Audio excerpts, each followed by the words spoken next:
நம்ம சூர்யாவுடைய ஜெய் பீம் அப்படின்ற ஒரு சூப்பரான மூவியை டைரக்ட் பண்ண டிஜே ஞானவேல்ஸோட டைரக்ஷனில் நம்ம சூப்பர் ஸ்டாரோட ஆக்டிங்கில் நெக்ஸ்ட் அப்கமிங்கில் வரக்கூடிய ஒரு பேன் மூவி தான் வேட்டையன். இந்த படத்தை இப்போ October 10 அன்னைக்கு தியேட்டர்ஸில் கிராண்டாக ரிலீஸ் பண்ண போகிறாங்க. இப்போ ரீசனாக இந்த படத்தோட அஃபிஷியல் டீசரை லான்ச் பண்ணியிருந்தாங்க.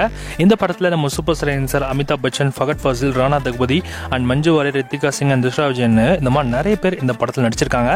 இந்த படத்தோட டீசர் எடுத்துக்கிட்டா டீசரில் அமிதாப் பச்சனுடைய ஒரு வாய்ஸ் வந்திருக்கும். அது வந்து நம்ம பிரகாஷ் ராஜோட வாய்ஸ் தான்.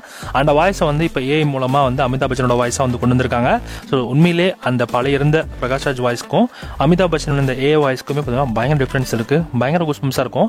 ஆக்சுவலி நீங்க ஹிந்தியில் அமிதாப் பச்சனோட வாய்ஸ் எடுத்துக்கிட்டீங்கன்னா வேற லெவல் பயங்கர வெறித்தனமா இருக்கும்.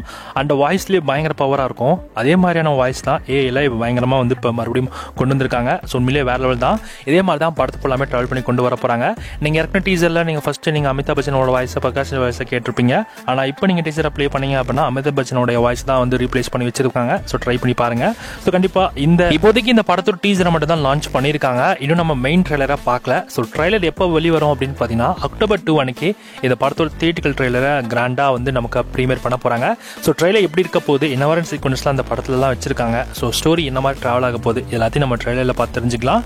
ஸோ ஸ்டோரி அவங்க மொத்தமாக ரிவீல் பண்ண போறதில்ல. அட்லீஸ்ட் ஒரு சின்ன க்ளூவாச் கொடுப்பாங்க படம் இப்படி தான் போகும்னு. பட் ஆனால் இது நெக்ஸ்ட் தர்பார் கிடையாது அப்படின்ற மாதிரிலாம் வந்து நியூஸ் வந்துட்டு இருந்தது. ஸோ இந்த படத்தோட டீமே பார்த்தீங்கன்னா இது அடுத்த தர்பார் மாதிரிலாம் இருக்காது, படத்தோட ஸ்டோரி டிஃப்ரெண்டா இருக்கும் அப்படின்ற மாதிரி சொன்னாங்க. அந்த அளவுக்கு இருக்குமான்னு தெரியல, வெயிட் பண்ணி பார்க்கலாம்.